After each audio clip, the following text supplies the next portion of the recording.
bandiarni nang senggono ni mati nang kaya jakidinti odai denan soitana loti Jisu ke bandiarni nang senggono ni mati nang kaya jakidinti odai denan soitana loti Nang cho parni kakte desi nanging thongbi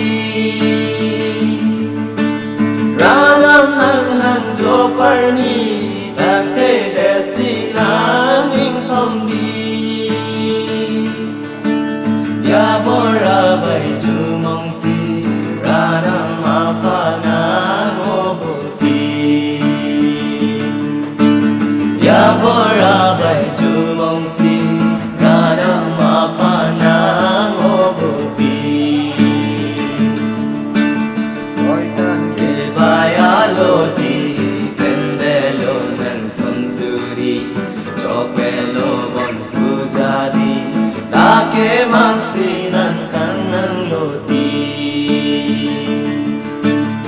Soitan ke baya loti Tendelo nang sonsuri Chopelo bon pujadi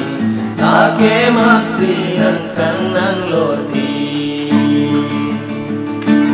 Radam nang choparni Take desi naming thongbi Radam nang choparni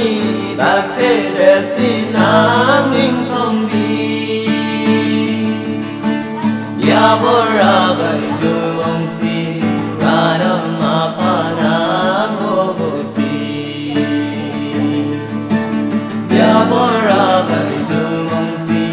Radam apa nang obuti Singchi roi non o papi Cherso apor dolanti Galoti, Roy non ang Jisu apanti. Pinchi Roy non o papi, Cherso apor dolanti, Tarzong kejo galoti, Roy non ang Jisu apanti. Ranam nang choparni, kakte desi naming thongbi. Ranam nang choparni kakte desi naming thongbi Ya bora